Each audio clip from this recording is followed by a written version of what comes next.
Mini विधानसभा म्हणून ओळखल्या जाणाऱ्या राज्यामधल्या 246 नगर परिषदा आणि 42 नगरपंचायत निवडणुकांसाठी अर्ज दाखल करण्याचा आजचा शेवटचा दिवस आहे। आज दुपारी 3 वाजेपर्यंत इच्छुक उमेदवारांना उमेदवारी अर्ज दाखल करता येतील। काल रविवार सुट्टीचा दिवस असताना सुद्धा मोठ्या प्रमाणावर अर्ज दाखल झालेत। त्यातच आज शेवटचा दिवस असल्यामुळे सर्वच पक्षांकडून मोठं शक्ती प्रदर्शन करत उमेदवारी अर्ज भरले जातील। अखेरच्या क्षणापर्यंत कोण कोण अर्ज भरणार आणि त्यानंतर अर्ज माघारीसाठी कोण तडजोड करणार हे पाहणं महत्त्वाचं असेल। नगर परिषदा आणि नगरपंचायतींसाठी 2 डिसेंबरला मतदान पार पडेल। 3 डिसेंबरला निकाल जाहीर होणार आहेत। स्थानिक स्वराज्य संस्थांच्या निवडणुकीतील युतीसाठी मुख्यमंत्री फडणवीसांनी भाजप कार्यकर्त्यांना एक प्रकारे कानमंत्रच दिलाय। शक्य तिथे महायुती करा असं मुख्यमंत्री म्हणालेत। मात्र आपल्या विरोधात लढणारे आपले मित्रपक्ष आहेत, ते लक्षात ठेवा असा सल्लाही मुख्यमंत्र्यांनी दिलाय। ते छत्रपती संभाजीनगरमध्ये बोलत होते। मैत्रीपूर्ण लढत झाली तरी सत्ता महायुतीची आली पाहिजे असं फडणवीस म्हणालेत। तर स्थानिक स्वराज्य संस्थेच्या निवडणुकीमध्ये भाजपच नंबर 1 चा पक्ष असणार असा विश्वासही फडणवीसांनी व्यक्त केलाय। मात्र फडणवीसांच्या या वक्तव्यावरून शिंदेच्या शिवसेनेचे नेते दीपक केसरकर यांनी एक महत्त्वाचं विधान केलंय। शिंदेची शिवसेना आणि भाजपची युती झाली नाही तर तिसऱ्याला फायदा होईल असं वक्तव्य केसरकरांनी केलंय। जिथे जिथे शक्य आहे त्या ठिकाणी आपल्याला महायुती करायची आहे। जिथे शक्य नाही तिथे आपण करू शकणार नाही।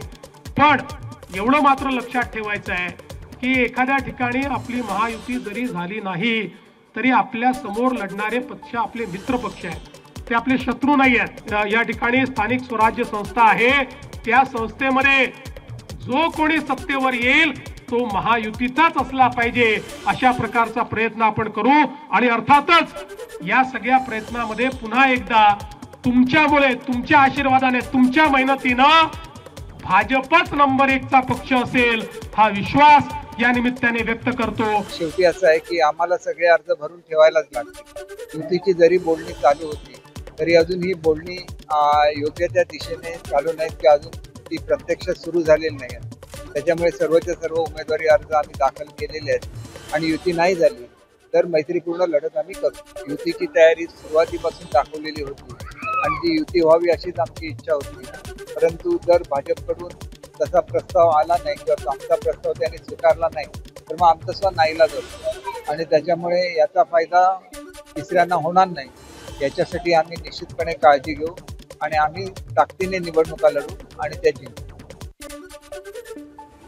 स्थानिक स्वराज्य संस्थांच्या निवडणुकीमध्ये शरद पवारांनी स्थानिक नेत्यांना युती करण्यासाठी मोकळीक दिली आहे। मात्र युती करताना भाजपला बाजूला ठेवलं तर बरं होईल असा सल्लाही शरद पवारांनी दिलाय।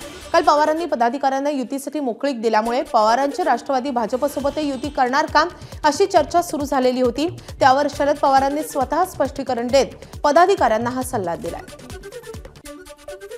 या निवडणुका स्थानिक भाषा यापूर्वी कधी नगरपालिकेच्या याच्यात आम्ही लोक कधी पडलो स्थानिक नेतृत्व एकत्र येतात तेच करत आणि त्यामुळे साधारणतः जिथे एकत्र येता येईल पण येत असताना भाजप यांना बाजूला ठेवून एकत्र येणं हे केलं असेल तर ते योग्य आहे। बारामतीमध्ये पुन्हा एकदा पवार विरुद्ध पवार अशी थेट लढत होणार आहे। नगरपालिका निवडणुकीसाठी उमेदवारी अर्ज दाखल करण्याचा आजचा शेवटचा दिवस आहे। असं असताना युगेंद्र पवार बैठक घेऊन नगराध्यक्ष पदाचा उमेदवार जाहीर करतील तर अजित पवारांच्या उमेदवारांच्या नावांवरून आज पडदा उठेल। लोकसभेमध्ये बारामतीकरांनी शरद पवारांना तर विधानसभेमध्ये अजित पवारांना कौल दिलेला होता। त्यामुळे आता नगरपालिका निवडणुकीमध्ये धुरळा कुणाचा हे पाहणं महत्त्वाचं असेल। शरद पवारांनी स्थानिक स्वराज्य संस्था निवडणुकीमध्ये आघाडी करण्याची मोकळीक आपल्या पदाधिकाऱ्यांना दिली आहे। त्यामुळे अजित पवारांची राष्ट्रवादी एकत्र येणार का अशी चर्चा सुरू झाली आहे। चंदगड जतमध्ये त्याची झलकही पाहायला मिळाली आणि आता यावरूनच राज्याचे जलसंपदा मंत्री आणि भाजपचे नेते राधाकृष्ण विखे पाटलांनी थेट शरद पवारांवर टीका केली होती। शरद पवारांपुढे पर्याय न राहिल्यामुळे ते अजित पवारांकडे जाणारच असं भाकीत त्यांनी वर्तवलं होतं। विखेंनी शरद पवारांवर केलेल्या या टीकेला 3 पिढ्यांपासून विखे पावर सुरू असलेलं राजकीय वैराची किनार आहे। आपल्या स्वतः पक्ष जर माणसं झाले नाहीये तर कोणाशी पर्याय केल्याशिवाय त्यांना दुसरा कोणता पर्याय असे त्यांचं पक्षाचं अस्तित्व संपुष्टात चाललेलं आहे। त्यांनी ते काळच वळीच ओळखलेलं दिसतं मला वाटतं। तर राधाकृष्ण विखे पाटलांनी शरद पवारांवर केलेल्या या टीकेला सुप्रिया सुळेंनी सौम्य भाषेमध्ये प्रत्युत्तर दिलंय. तर माजी गृहमंत्री अनिल देशमुखांनी विखेंच्या नैतिकतेवरच प्रश्नचिन्ह उपस्थित केलंय. राधाकृष्ण विखे पाटील यांची पात्रता तरी आहे का? माननीय शरद पवार साहेबांवर टीका करायची त्यांची पात्रता आहे का? सत्तेसाठी नैतिकता, तत्व, निष्ठा गहाण करून भारतीय जनता पार्टीत गेलेले आहे. आणि राहिला आता प्रश्न माननीय शरद पवार साहेबांच्या पक्षाच्या अस्तित्वाचा, ते तर पवार साहेबांच्या राष्ट्रवादी काँग्रेसनी लोकसभेच्या निवडणुकीमध्ये निलेश लंकेच्या माध्यमातून राधाकृष्ण विखे पाटील यांना दाखवून दिलेलं आहे. म्हणजे एक तर ते वयानी पदानी सगळ्यांनीच माझ्यापेक्षा मोठी आहेत आणि एका सशक्त लोकशाहीमध्ये प्रत्येकाला बोलायचा अधिकार आहे. पण एवढं असतानाही त्यांचं नाव घेऊन टीका करावं लागतं, ह्याचा अर्थ नाणं मार्केटमध्ये चालते.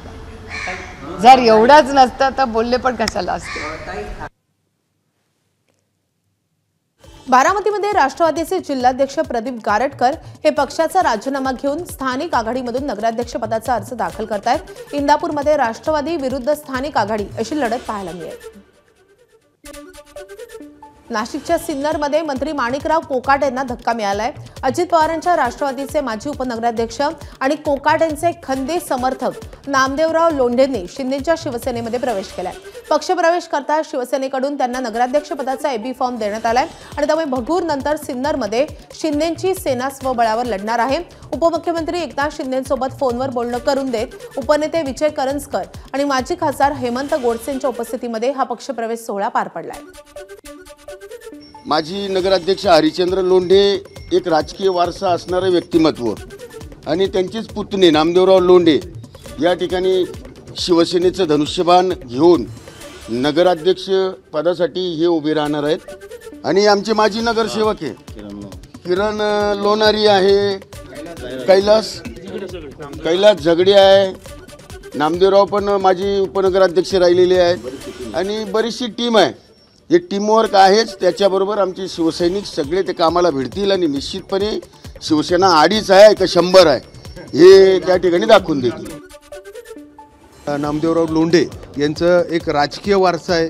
त्यांचे चुलते 18 वर्ष नगराध्यक्ष होते, ते देखील स्वतः उपनगराध्यक्ष होते.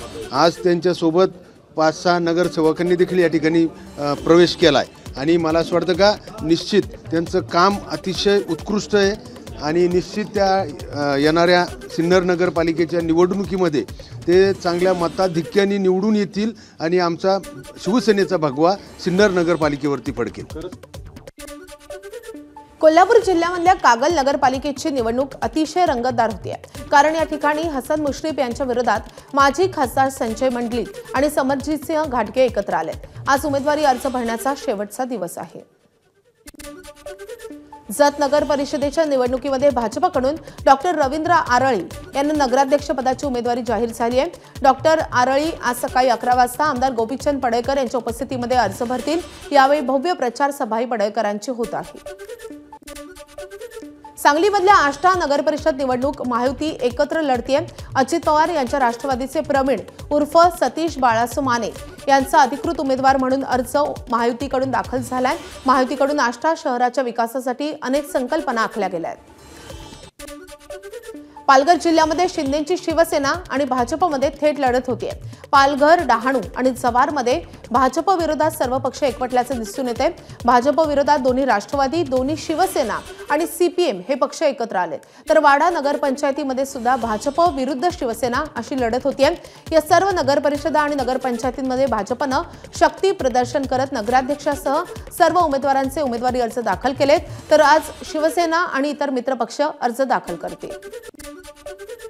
रायगड जिल्ह्यामधल्या नगरपालिका निवडणुकांच्या उमेदवारी अर्ज भरण्याचा आजचा शेवटचा दिवस आहे. महाडमध्ये मंत्री भरत गोगावले यांच्या उपस्थितीमध्ये अर्ज भरण्यासाठी मोठं शक्ती प्रदर्शन करण्यात येईल. सुनील तटकरेंनी शक्ती प्रदर्शन करत गोगावलेंवर टीकाही केलेली होती. त्यामुळे गोगावले त्यांना आज काय उत्तर देणार हे पाहणं महत्त्वाचं असेल. शिवसेनेचा बालेकिल्ला अशी ओळख असलेल्या कोकणामध्ये निवडणुकीच्या तोंडावर सेना आणि राष्ट्रवादीमधील वाद उफाळून आलाय। रायगड जिल्ह्यामधल्या शिवसेनेचे आमदार आणि सुनील तटकरे यांचा संघर्ष सुरूच आहे। नगरपालिका निवडणुकीमध्ये राष्ट्रवादी काँग्रेसनं शिवसेनेला बाजूला ठेवून भाजपसोबत युती केली आहे। यावरून संतापलेले आमदार महेंद्र दळवेंनी तटकरे पिता पुत्रांवर हल्लाबोल केलाय। त्यांच्या या टीकेला खासदार सुनील तटकरेंनी समाचार घेतलाय। राष्ट्रवादी भाजप युतीनं आज जोरदार शक्ती प्रदर्शन करत उमेदवारी अर्जही दाखल केलाय। यावेळी येणाऱ्या निवडणूक निकालामध्ये आम्ही आमची ताकद दाखवून देऊ असा टोला तटकरेंनी लगावलाय। आम्ही निश्चित होतो की येणाऱ्या निवडणुकीमध्ये महायुती धर्म पाळून सीटचं वाटप होणं काळाची गरज होती, पण नेहमीप्रमाणे दिसत नाही तसं। आणि परवा तर त्यांच्या सुपुत्र माजी आमदार आणि की ज्यांनी महाडच्या एका पत्रकार परिषदेत सांगितलं की रायगडमध्ये राष्ट्रवादी आणि भारतीय जनता पार्टीची युती झाली, त्यांनी घोषणा अधिकृत केली।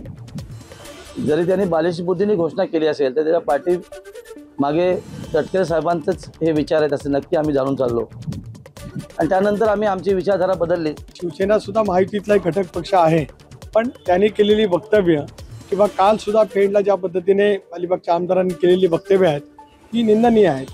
भारतीय जनता पक्षाचे एक वरिष्ठ नेते सतीश धारप यांच्याबद्दलची कालची केलेली वक्तव्य, तसं बघितलं तर सतीश धारपांना कोणी विकत घेऊ शकत नाही। ज्या पद्धतीने वक्तव्य करण्याचा प्रयत्न केला गेला, न्यूनगंडांनी पछाडलेली भयगंडांनी पछाडलेली माणसं अशा पैकी वक्तव्य करतात, परंतु भारतीय जनता पक्ष राष्ट्रवादी काँग्रेस पक्ष नेटाने या जिल्ह्यामध्ये महायुतीच्या माध्यमातून काम करणार आहे। संभाजीनगर जिल्ह्यामधल्या 6 नगरपालिका आणि एका नगरपंचायत निवडणुकीसाठी काल संध्याकाळपर्यंत 409 उमेदवारांनी आपले उमेदवारी अर्ज दाखल केलेत। त्यामध्ये अध्यक्षपदासाठी 20 आणि सदस्यपदासाठी 389 उमेदवारांनी उमेदवारी अर्ज दाखल केलेत। आज उमेदवारी अर्ज भरण्याचा शेवटचा दिवस आहे। आतापर्यंत सिल्लोड नगरपालिकेच्या निवडणुकीसाठी अध्यक्षपदासाठी 5 अर्ज तर सदस्यपदासाठी 73 अर्ज आलेले आहेत। कन्नड नगरपालिकेच्या निवडणुकीमध्ये अध्यक्षपदासाठी 1 तर सदस्यपदासाठी 79 उमेदवारी अर्ज दाखल झाले।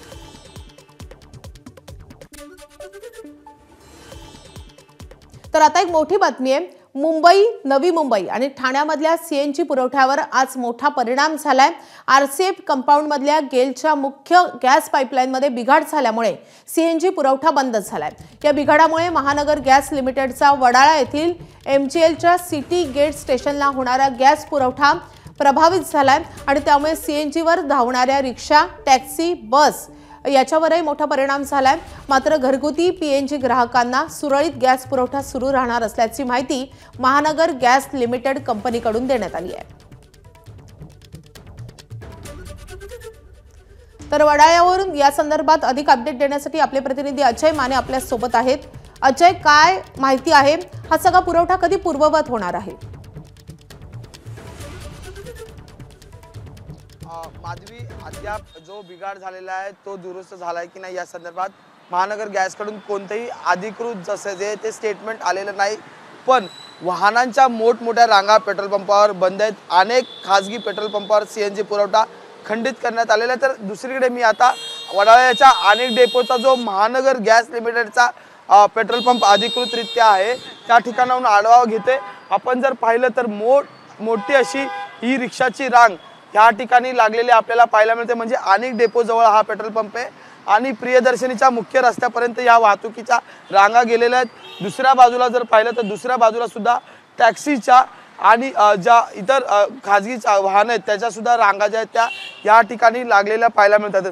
आता इथल्या जे कर्मचारी आहेत त्यांनी बोलताना म्हटलं आहे की पुढील 1 ते 1.5 तास हा पेट्रोल पंप सुरू राहील, पण जर आमच्याकडचा व्हॉल्यूम गॅसचा संपला तर त्यानंतर सुद्धा हे सगळं हा पेट्रोल पंप सुद्धा बंद करण्यात येईल। आपण जर पाहिलं तर या ठिकाणी आता सध्याच्या घडीला तरी सीएनजी सेवा जी आहे ती सुरू आहे, पण या सीएनजी भरण्यासाठी मोठ्या प्रमाणात रांग जी आहे ती या ठिकाणी लागलेली आहे।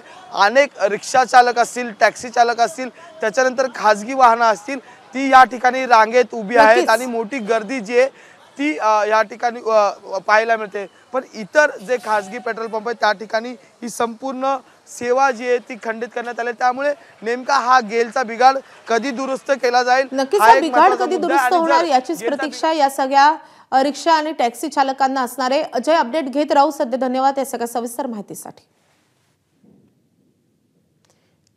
तर शिवसेना प्रमुख बाळासाहेब ठाकरे यांचा आज 13वा स्मृतिदिन आहे। या स्मृतिदिनाच्या दिवशी दादर येथे बाळासाहेब ठाकरे यांच्या स्मृतीस्थळावर राज्यभरातील शिवसैनिक अभिवादन करण्यासाठी येतील। बाळासाहेब ठाकरेंना अभिवादन करण्यासाठी उद्धव ठाकरे सकाळी 11 वाजता स्मृतीस्थळावर येतील, तर सकाळी 8:30 वाजता रिगल सिनेमा येथील बाळासाहेब ठाकरे यांच्या पूर्णाकृती पुतळ्याला ते अभिवादन करतील। शिवसेना प्रमुख बाळासाहेब ठाकरेंच्या जीवन प्रवासावर प्रकाश टाकणारं कला दालन मीरा रोड येथे मंत्री प्रताप सरनाईक यांच्या प्रयत्नामधून उभारण्यात आलंय। या कला दालनाचं आज उपमुख्यमंत्री एकनाथ शिंदेंच्या हस्ते उद्घाटन होतंय। या कला दालनामध्ये खांडके चाळीपासून सुरू झालेला बाळासाहेब ठाकरेंचा प्रवास दाखवण्यात आलाय। शिवाय शिवसेनेची पहिली शाखा, मार्मिकमधील छपाई मशीन, शिवतीर्थावरील चकोरचा माईक हे दाखवण्यात आलंय। याशिवाय या कला दालनामध्ये सर्वांचं लक्ष वेधून घेतलंय ते म्हणजे मातोश्रीवरील बाळासाहेबांच्या ठाकरेंची ती खोली, ज्यामध्ये ते सर्व नेत्यांच्या गाठीभेटी घ्यायचे। सम्राट बाळासाहेब ठाकरे यांच्या नावाने मीरा भाईंदर रोड या ठिकाणी कला दालन उभं करण्यात आलेलं आहे। नेमकं हे कला दालन कसं असणार आहे, याची भव्यता कशी आहे हे आपण या ठिकाणी पाहणार आहोत। पण पाहिलं तर ज्यासाठी केला होता अट्टाहास संयुक्त महाराष्ट्रात मुंबई मिळावी, यावेळी जो हुतात्मा बळी गेलेले 105 हुतात्म्यांचं या ठिकाणी स्मारक उभं करण्यात आलेलं आहे। या कला दालनाची जर आपण पाहिलं तर संयुक्त महाराष्ट्राची चळवळ, त्याचबरोबर ती या चळवळीत सहभागी झालेले सेनापती बापट असतील, डॉक्टर बाबासाहेब आंबेडकर, SM जोशी, प्रल्हाद केशव आत्रे, श्रीपाद डांगे, अमर शाहीद आणि प्रबोधनकार ठाकरे अशी या सस्या रक्ताची माणसं या लढ्यात पुढे सरसावली होती आणि त्यानंतर मुंबई ही महाराष्ट्राला मिळाली, याचं या ठिकाणी एक स्मारक उभं करण्यात आलेलं आहे। तर दुसरीकडे शिवसेना ज्या नावारूपाला येत असताना मराठी माणसाची जी चळवळ होती त्या चाळीतलं या ठिकाणी सादरीकरण करण्यात आलेलं आहे। याशिवाय त्यांनी रेखाटलेली व्यंगचित्र ही देखील महत्त्वाची होती। 1966ला ज्यावेळी शिवसेनेची स्थापना करण्यात आली आणि त्यावेळी शिवसेनेची पहिली शाखा ही उभी करण्यात आली होती आणि त्या शाखेचं या ठिकाणी सादरीकरण देखील करण्यात आलेलं आहे। दुसरीकडे शिवाजी पार्कच्या शिवतीर्थवर ज्या पद्धतीने बाळासाहेब ठाकरेंच्या सभा व्हायच्या, या सभा या देखील या ठिकाणी व्हिडिओच्या माध्यमातून आपल्याला पाहायला मिळता येणार आहेत। जो चकोर माईक हा त्यावेळीचा प्रसिद्ध होता, त्याचं देखील या ठिकाणी रूपांतर करण्यात आलेलं आहे। याचबरोबर मराठी माणसांच्या न्याय हक्कासाठी लढणारी शिवसेना, ठाकरेंच्या बाळ महाराष्ट्र इतिहासासाठी सज्ज झाला, यासारखे अनेक ब्रीदवाक्यही या ठिकाणी ठेवण्यात आलेली आहेत। हिंदुत्वाच्या मुद्द्यावर निवडणूक जिंकू शकतो हे ज्यावेळी सांगण्यात आलं होतं बाळासाहेब ठाकरेंकडनं, ते एक व्हिज्युअलाइज या ठिकाणी करण्यात आलेलं आहे। जो राम मंदिरचा लढा होता तो आहे 80% समाजकारण आणि 20% राजकारण, हे शिवसेनेचं म्हणजे बाळासाहेबांचं जे तत्व होतं हे देखील या ठिकाणी अधोरेखित करण्यात आलेले आहे। त्यामुळे एकूणच या कला दालनांमध्ये AI च्या माध्यमातून बाळासाहेब ठाकरेंशी संबंधित अनेक गोष्टींवरती प्रकाश टाकण्याचा प्रयत्न या कला दालनातनं करण्यात आल्याचं पाहायला मिळत आहे। व्हिडिओ जर्नलिस्ट हेमंतसह मी सुरज सावंत, ABP माझा, मुंबई। तर या कला दालनासंदर्भात मंत्री प्रताप सरनाईक यांच्याशी बातचीत केलेली आमच्या प्रतिनिधींनी, आपण पाहूयात। सुरुवात जर केली तर बघा, हुतात्मा स्मारक आहे म्हणजे 107 हुतात्म्याने बलिदान दिलेली ही मुंबई, आणि ही मुंबई इथून सुरुवात होते। दादरला आल्यानंतर ही चाळ संस्कृती मुंबईची, आणि ह्या चाळ संस्कृतीमध्ये आम्ही लहानाचे मोठे झालो। बाळ ते बाळासाहेब, हे बाळासाहेबांचे जे विचार होते ते विचार इथं दाखवण्याचा एक प्रयत्न केलेला आहे। आणि ही रूम आहे, त्या रूममध्ये बिंदू माधवांचा फोटो आहे, ह्या रूममध्ये मासाहेबांचा आणि बाळासाहेबांचा फोटो दाखवण्याचा प्रयत्न केला, जेणेकरून सर्वसामान्य जो माणूस या ठिकाणी बघायला येईल त्याला असं वाटेल की नाही, हे कला दालन हे स्वतः बाळासाहेबांचं चलतं फिरतं आत्मचरित्र आहे। राज्यामधल्या काही भागांमध्ये आज थंडीच्या लाटेचा इशारा देण्यात आलाय। प्रामुख्याने उत्तर महाराष्ट्र आणि मराठवाड्यामध्ये किमान सरासरीपेक्षा कमी तापमान राहील असा अंदाज हवामान विभागानं वर्तवलाय। यामध्ये उत्तर महाराष्ट्रामधल्या धुळे, नंदुरबार, जळगाव आणि नाशिकमधल्या काही भागांचा समावेश आहे। तर मराठवाड्यातील छत्रपती संभाजीनगर, जालना, परभणी, बीड, हिंगोली आणि नांदेडमध्ये गारठा वाढण्याचा अंदाज आहे। मिनी काश्मीर अशी ओळख असलेल्या महाबळेश्वरमध्ये गेल्या काही दिवसांपासून तापमानात कमालीची घट झाली आहे। 8 दिवसांपासून तापमानात घसरण होऊ लागल्यामुळे थंडी वाढली आहे। महाबळेश्वर शहरामध्ये किमान 10.2 अंश सेल्सिअस तापमानाची नोंद झाली असून वेण्णा लेक परिसरामध्ये त्याहून तापमान कमी आहे। थंडीत वाढ झाल्यामुळे सकाळी वेण्णा लेकवर पर्यटक फिरताना दिसत आहेत। परभणी जिल्ह्यामध्ये गेल्या आठवड्याभरापासून थंडीची लाट पसरली आहे। तापमानाचा पारा 10 अंशांखाली आलाय। हवेमध्ये गारवा असल्यामुळे दिवसभर थंडी कायम आहे आणि त्यामुळे शाळकरी, विद्यार्थी, वृद्ध नागरिकांकडून उबदार कपड्यांचा वापर सुरू झालाय. थंडीपासून बचावासाठी ठिकठिकाणी शेकोड्याही पेटवल्या जात आहेत. दुसरीकडे रबी पीक ज्यामध्ये गहू, हरभरा यासाठी ही थंडी पोषक आहे. परभणी जिल्ह्यात मागच्या आठवडाभरापासून थंडीचा कडाका जो आहे तो कायम आहे. जिल्हाभरामध्ये मोठ्या प्रमाणावर थंडी पडलेली आहे. तापमान हे सातत्यानं 10 अंश सेल्सिअसच्या खाली घसरल्यामुळं या थंडीमध्ये मोठ्या प्रमाणावर वाढ झालेली आहे. दिवसभर हवेमध्ये गारवा राहतोय आणि या गारव्यामुळं परभणीकरांना हुडहुडी भरलेली आहे. सध्या जर आपण बघितलं तर सकाळी मॉर्निंग वॉकला जाणाऱ्यांची संख्या सुद्धा घटलेली दिसून येत आहे. कारण मोठ्या प्रमाणावर थंडीचा जो कडाका आहे तो परभणी शहरासह जिल्हाभरामध्ये आहे. सकाळी शाळेत जाणारे विद्यार्थी असतील, वृद्ध नागरिक असतील, यांना उबदार कपड्यांचा वापर करावा लागतो कारण थंडीचं प्रमाण जे जास्त आहे. आपण जर बघितलं तर सकाळी शहरामध्ये येणारे दूधवाले असतील, भाजी विक्रेते असतील, पहाटे उठून सकाळी शहराची स्वच्छता करणारे हे सफाई कामगार आहेत. आपण जर बघितलं तर त्यांच्या कर्तव्याबरोबरच ते या ठिकाणी थंडीपासून बचावासाठी जे आहे ते या शेकोटीचा आधार घेत आहेत. त्याचा परिणाम आपण म्हणता येईल या पूर्ण आठवडाभरामध्ये मोठ्या प्रमाणावर थंडी जी आहे ती पडलेली दिसून येत आहे. Camera person Venkatesh Pankaj Kshirsagar, ABP Majha, Parbhani. पुण्यामधल्या आळंदीमध्ये आज संत ज्ञानेश्वर महाराजांचा 729वा संजीवन समाधी सोहळा पार पडतोय. या सोहळ्यापूर्वी काल माऊलींचा वैभवी रथोत्सव सोहळा पार पडलाय. या सोहळ्यानिमित्त माऊलींच्या संजीवन समाधी मंदिराला आकर्षक अशी विद्युत रोषणाई देखील करण्यात आली आहे. लाखोंच्या संख्येने माऊलींच्या संजीवन समाधी सोहळ्यासाठी भाविक आळंदी नगरीमध्ये दाखल झालेत. दरम्यान या वैभवी रथोत्सव आणि मंदिराला करण्यात आलेल्या आकर्षक विद्युत रोषणाईची ही काही खास ड्रोनची दृश्य. एबीपी माझा, उघडा डोळे बघा नीट.